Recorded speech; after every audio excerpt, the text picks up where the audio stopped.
There are moments when the heart trembles and the world feels heavy with uncertainty. In such moments, fear whispers its cold message, convincing the soul that retreat is safer than advance. Yet it is here at this trembling edge of our being that heroism is born, for no man or woman was ever made noble in times of comfort. It is in the presence of fear, not its absence, that courage takes its first breath. The hero is not the one who feels no fear, but the one who feels it most deeply and yet chooses not to be ruled by it. Fear, though we treat it as a foe, is in truth a disguised teacher. It stands before us holding a mirror, showing the fragile parts of our spirit, the places where our faith falters and our confidence wanes. To run from fear is to run from the lesson that would make us whole. Each time we face it, however small the act may seem, we reclaim another piece of our freedom. The heart grows stronger not through ease, but through resistance. As the oak tree deepens its roots in the storm, so too must the soul root itself deeper in truth when the winds of dread begin to howl. Courage is not born in a single moment of grand triumph, but in 1,000 small choices. The trembling hand that still reaches out, the tired soul that rises one more time, the uncertain voice that speaks the truth though silence would be easier. These are the quiet moments where bravery is formed, to stand still before fear and yet not yield. This is the seed of greatness. Fear may come dressed in shadows, but courage walks clothed in light. The more we step toward it, the smaller fear becomes, until one day we discover that the monster was never as large as we imagined. Faith is the soul's weapon against fear. It is not blind optimism, nor the denial of danger, but the conviction that there is meaning in the struggle. Faith whispers, "You are not alone," even when every outward sign seems to say otherwise. It teaches us that courage is not self-created, but drawn from a deeper well, one that flows from purpose, from trust in the unseen. When we lean upon that truth, fear loses its grip. The heart learns to say, "Even if I do not see the path ahead, I will walk forward, for I know the light exists beyond the fog." Within every person lives a quiet battle between the flesh and the spirit. The flesh trembles and seeks safety, the spirit yearns for truth and strength. In moments of crisis, both voices cry out. One says, "Hide," and the other says, "Rise." The hero is not the one who silences fear entirely, but the one who chooses which voice to follow. The calm voice within, the one that trusts, endures, and believes, must be given command. Each time we obey that inner courage, fear weakens its hold, and the spirit grows in majesty. There is a strange transformation that occurs when one dares to face fear. What once seemed an unbearable burden becomes a sacred path. In walking through it, we learn patience, humility, and resilience. The very thing that sought to destroy us becomes the forge that shapes us. Like metal in the fire, the soul must be heated before it can be refined. Fear, then, becomes not an obstacle, but a passage, a necessary journey through which we become more fully human, more fully alive, for it is only by stepping through fear that we discover who we truly are. And when the journey is done, when the fearful night gives way to dawn, what remains is not the echo of terror, but the memory of strength. The courageous may not always win in the world's eyes, but they win in eternity's view. Their legacy is not built on applause or recognition, but on quiet endurance, on the steadfast heart that refused to surrender. True heroism lies in such faithfulness, in standing firm when the ground quakes, in believing when hope seems distant. So when fear comes knocking, let us not hide. Let us meet it with the calm resolve of those who know that every fear faced is a victory won. For the hero's heart does not beat faster, because it is fearless, but because it beats still, even in the presence of fear. And in that stillness, courage is born, pure, radiant, eternal.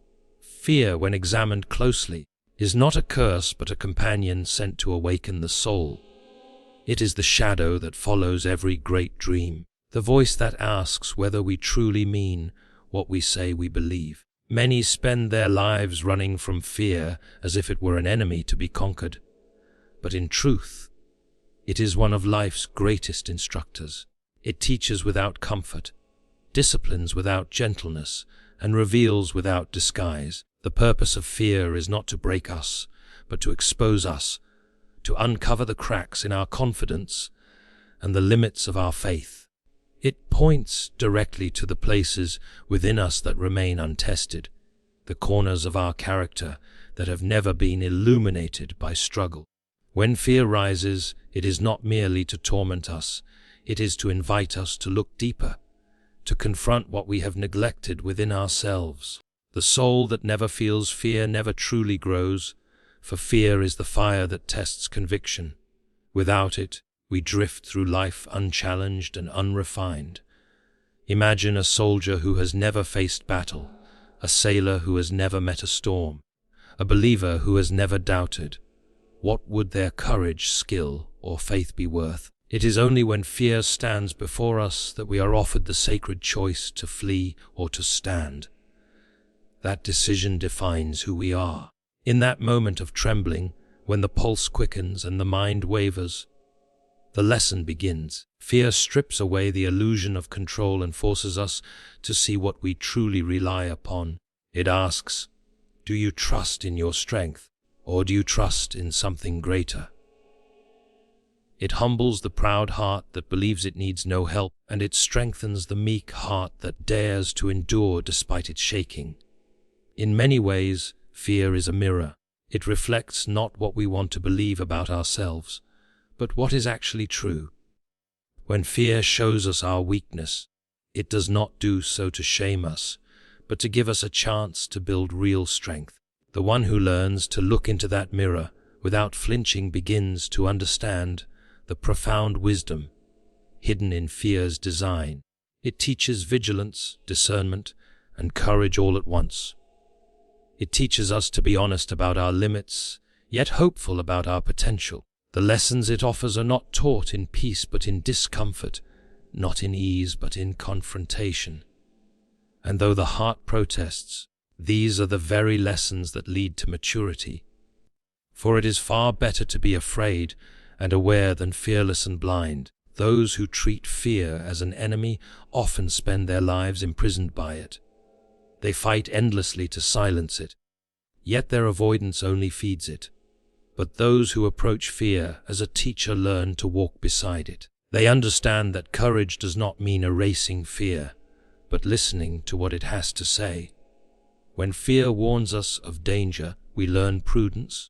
When it exaggerates our peril, we learn discernment. When it tempts us to surrender, we learn endurance. Each encounter with fear refines the spirit, teaching us balance between caution and courage.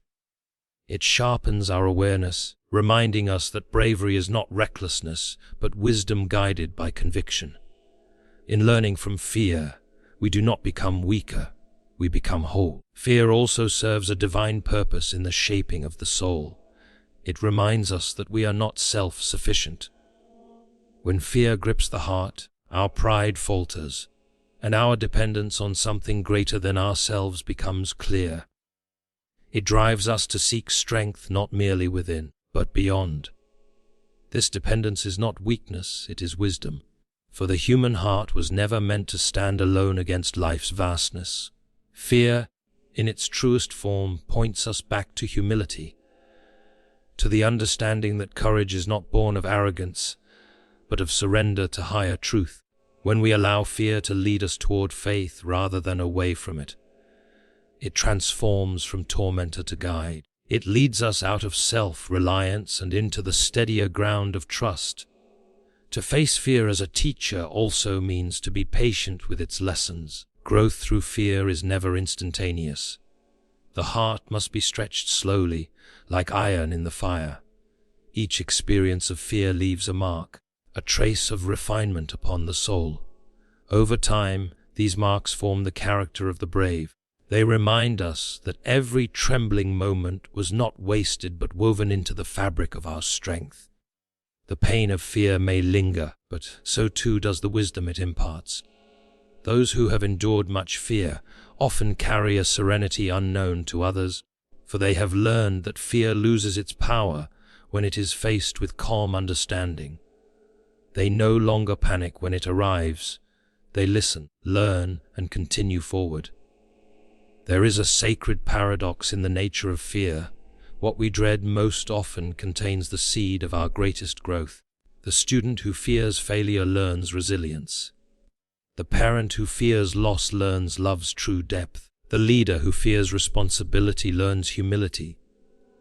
In every form, fear challenges us to evolve, to rise beyond what we were yesterday. It whispers, "You are not yet complete."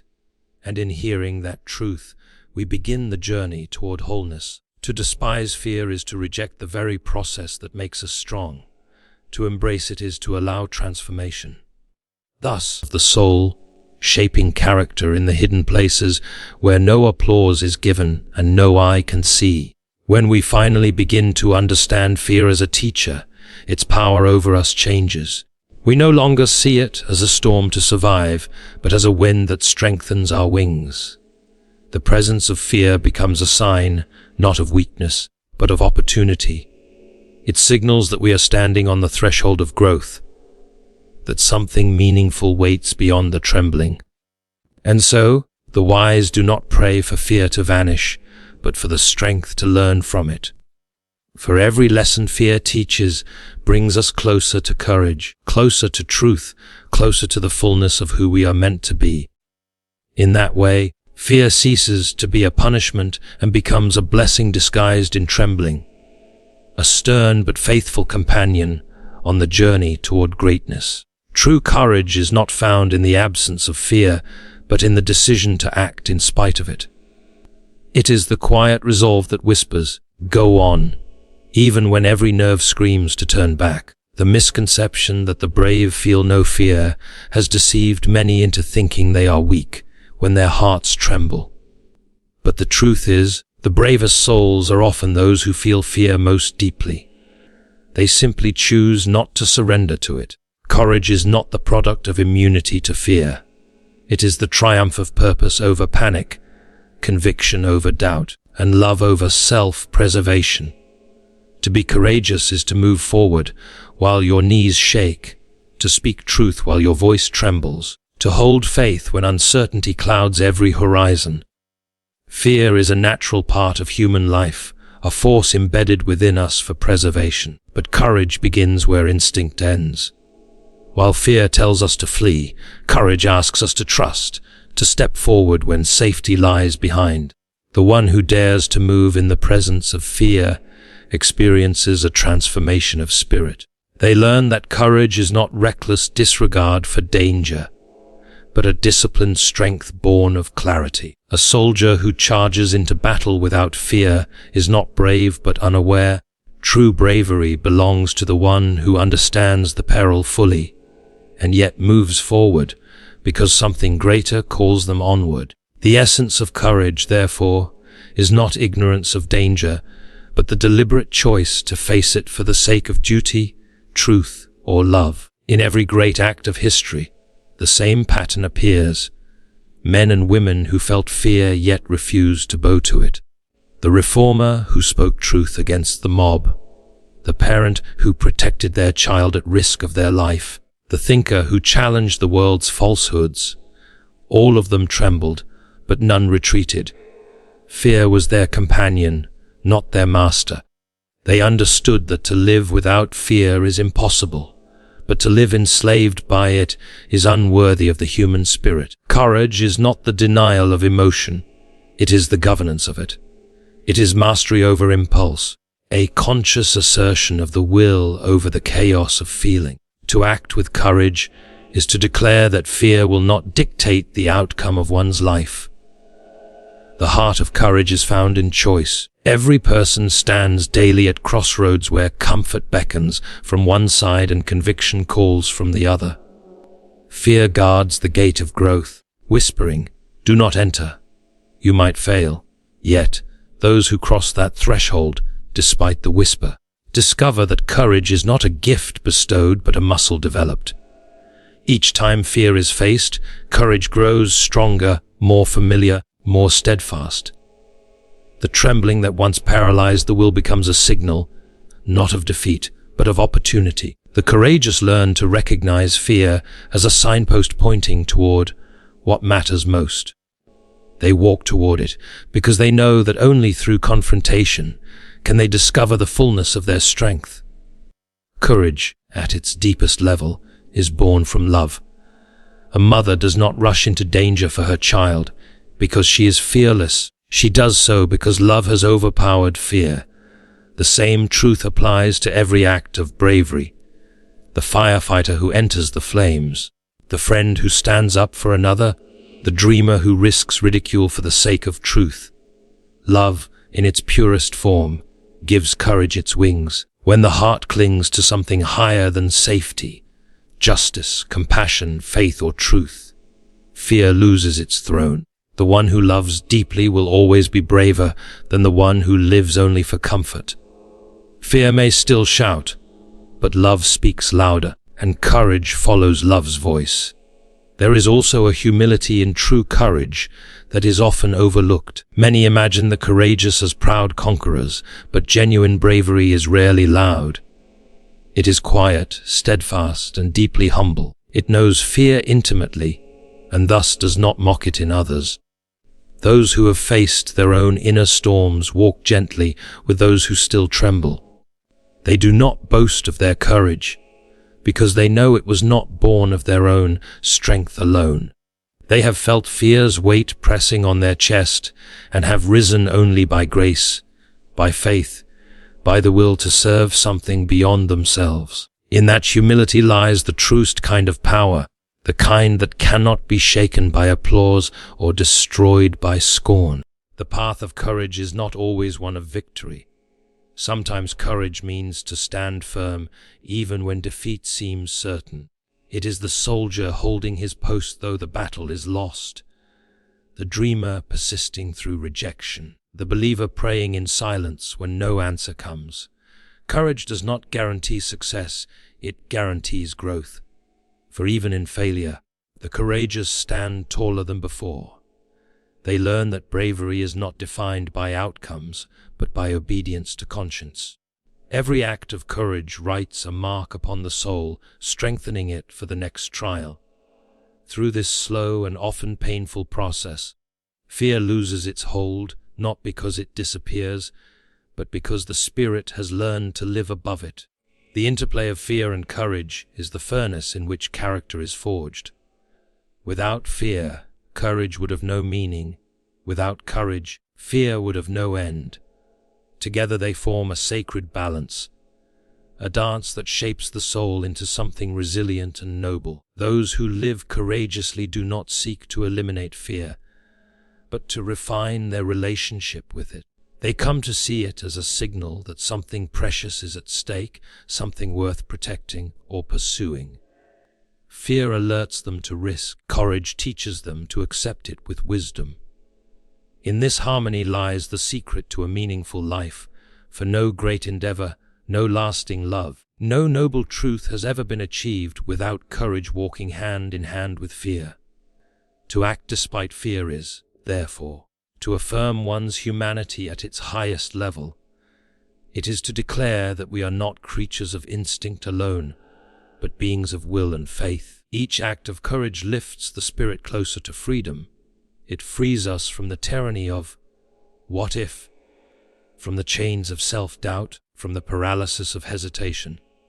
The one who learns to act while afraid gains mastery over life itself, for no circumstance, however daunting, can imprison the willing heart. In the end, courage becomes not merely a momentary act but a way of being, a continual choice to live fully, to love deeply, and to walk forward even when the path is shrouded in uncertainty.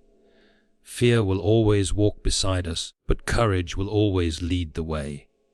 Faith is the quiet power that steadies the trembling heart when fear threatens to overwhelm it. It is not blind optimism, nor is it a denial of the dangers that surround us. Rather, it is the deep, rooted conviction that there exists a greater meaning beneath the surface of our uncertainty. Faith does not promise the absence of storms, but it does promise an anchor in their midst. When the waves of fear crash against the soul, faith whispers, "Stand firm." It reminds us that we are not alone, that there is order beyond the chaos, purpose beyond the pain, and light beyond the shadow. In the battle between fear and courage, faith becomes the unseen bridge that allows us to cross from paralysis to action. Fear thrives on what is unseen, and so does faith, but in opposite ways. Fear looks into the unknown and imagines disaster. Faith looks into the same darkness and trusts in divine design. Both live in uncertainty, yet they lead to opposite destinations. Where fear confines, faith releases. Where fear blinds, faith opens the eyes. The difference between the two lies in what the heart chooses to believe about the unseen. Faith says, "Even if I do not see the path, I know it exists." It turns hesitation into motion, despair into perseverance. Those who cultivate faith learn that it does not erase fear instantly, but transforms it, teaching the soul to breathe calmly even in the presence of uncertainty. Through faith, fear loses its sting, not because the danger vanishes, but because the spirit learns to rest in a higher assurance. The strength of faith becomes most visible when human reasoning reaches its end, when we have done all that can be done, and still the outcome remains unclear. Faith steps forward, where logic can no longer guide us. It is in that moment that many discover what they truly believe about life, about purpose, about themselves. Faith is not built in moments of comfort, but in the dark corridors where answers are few and silence stretches long. It asks for trust when the evidence seems absent and calls for patience when every instinct screams for control. Those who endure through faith understand that it is less about knowing what will happen and more about believing that, whatever happens, it will not destroy them. That quiet confidence transforms fear into fuel, a sacred strength that empowers endurance. Faith also carries the remarkable power to shift perspective. When fear narrows the vision, faith broadens it. Fear makes the problem look larger than life, but faith reminds us that life itself is larger than any problem. It lifts the eyes beyond the immediate crisis to the greater story being written. What seems like loss may become preparation. What feels like failure may become foundation. Faith allows one to interpret hardship not as punishment but as formation. The brave soul who clings to faith in the midst of fear learns to say, "This too has purpose," and in that belief finds peace. Fear is loud, demanding, and impatient, but faith speaks in a still, quiet voice, assuring us that every trial carries hidden meaning. It teaches us to endure not with bitterness but with expectation. There is a certain humility required to walk by faith. Fear feeds on pride. It thrives when we believe we must control everything. Faith dismantles that illusion, reminding us that strength is not found in control, but in surrender. To have faith is to admit our limitations and place our trust in something far greater than ourselves. It is an act of courage to say, "I do not know, but I trust." Such humility disarms fear because it no longer has a hold on the outcome. When we release the need to predict and possess, fear loses its foothold. Faith becomes the refuge where the anxious heart can finally rest. It allows us to live with peace amid questions, to move forward without the guarantee of success, and to act with love even when results are uncertain. This surrender is not weakness, it is wisdom. Faith's greatest miracle lies in its power to transform inner vision. It does not always change the circumstances, but it changes how we see them. A fearful heart looks at a mountain and sees impossibility.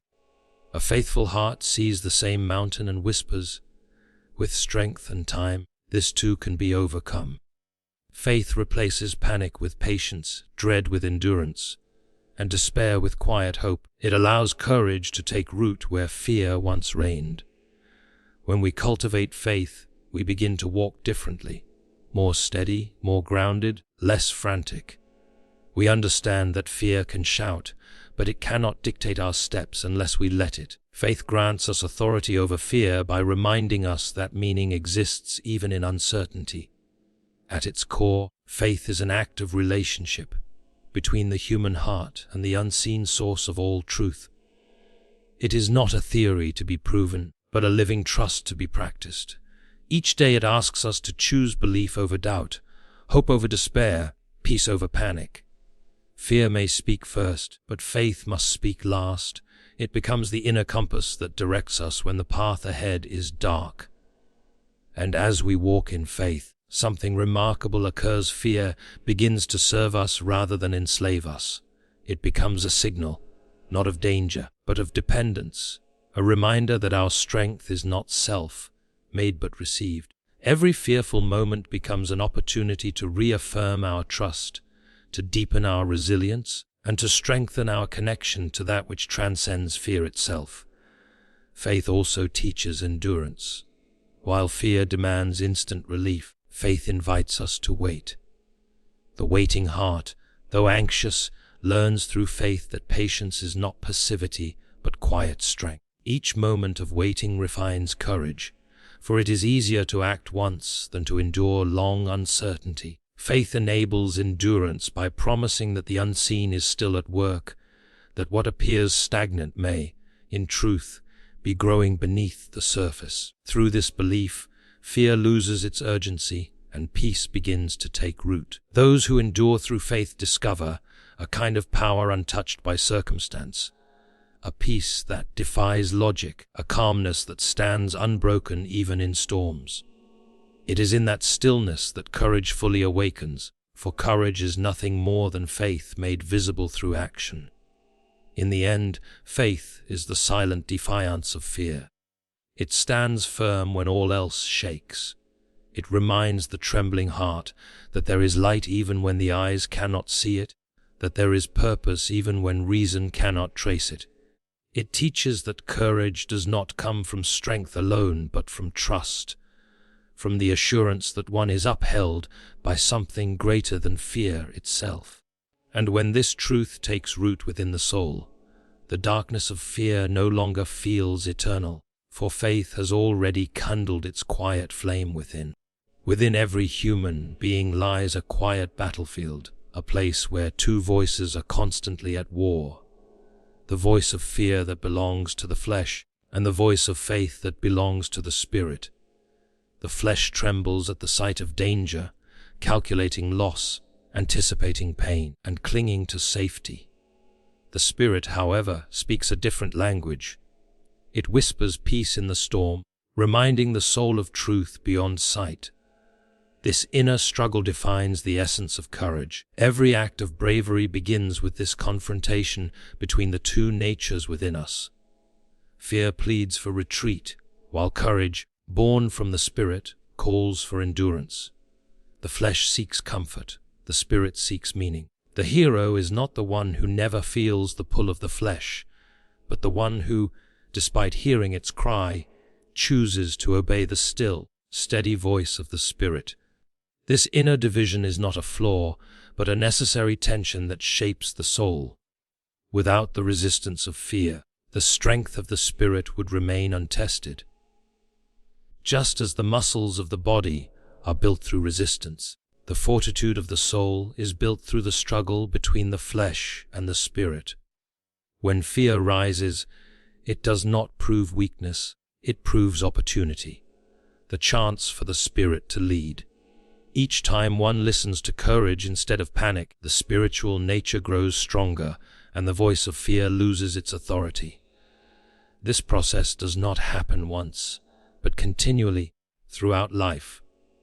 Courage is not a single act of defiance, but a repeated decision to let the spirit guide when the flesh protests. In this daily surrender, true bravery is born. The voice of the flesh is loud, urgent, and persuasive. It demands immediate safety, comfort, and certainty. It interprets every challenge as threat and every risk as folly. It says, "Stay where you are. It is safer to do nothing." The spirit, by contrast, speaks softly.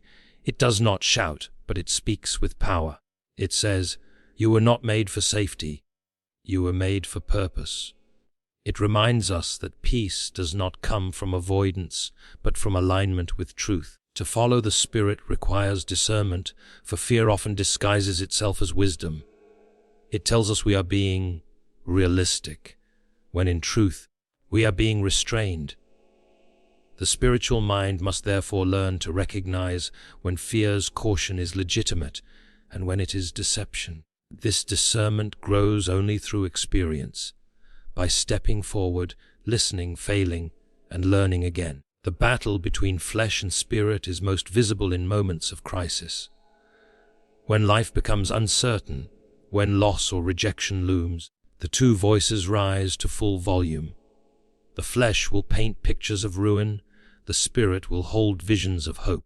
The choice between them often determines not the outcome of events, but the character we carry through them. Choosing the spirit's voice does not guarantee that all will be well, but it guarantees that we will emerge stronger, wiser, and freer. The flesh seeks to survive, the spirit seeks to live. The difference is profound. Survival is the instinct of fear. Living is the triumph of courage. When the spirit leads, even suffering gains meaning, for it becomes part of a larger story of growth and transformation. This struggle within the soul is universal and timeless. Even the strongest hearts are not free from it. The warrior who enters battle, the teacher who stands for truth, the believer who endures doubt, all feel the pull of both fear and faith. The hero's greatness lies not in silencing fear forever, but in mastering its influence. He acknowledges its presence, but he does not kneel before it. The wise man listens to his trembling flesh, but takes counsel only from his steadfast spirit. Through practice, he learns to distinguish between fear's false urgency and the quiet authority of courage. Each time he chooses the latter, the inner balance shifts a little more towards strength. Slowly, almost imperceptibly, the spirit gains dominion over the flesh until one day, courage becomes his natural response where fear once ruled. The flesh and spirit often disagree on the meaning of pain. To the flesh, pain is something to avoid at all costs. To the spirit, pain is a teacher. The flesh views failure as humiliation. The spirit sees it as refinement. The flesh clings to what is visible and tangible. The spirit trusts in what cannot be seen. These opposing perspectives create tension, but they also create depth. A life led entirely by the flesh is shallow, reactive, and easily shaken. A life led by the spirit is steady, purposeful, and unafraid of temporary discomfort. The path to courage lies in learning to trust the spirit's interpretation over the flesh's panic. When hardship comes, the flesh cries, "Why me?" But the spirit answers, "Because this is how strength is born." Each time the spirit's voice is heeded, the soul moves closer to freedom from the tyranny of fear. It is important to recognize that the spirit's victory over the flesh does not eliminate fear altogether. It transforms it. Fear remains part of our humanity, but under the rule of the spirit, it becomes servant, not master. It alerts us to danger but no longer dictates our choices. It humbles us but no longer hinders us. When the spirit leads, fear becomes the raw material from which courage is shaped. The trembling that once paralyzed now becomes the energy that propels. This is the secret of the brave. They do not destroy fear, they redeem it. They harness its presence as a signal to act with greater faith. Fear, in this redeemed form, becomes proof of the spirit's strength, for it shows that the inner battle is being fought and won.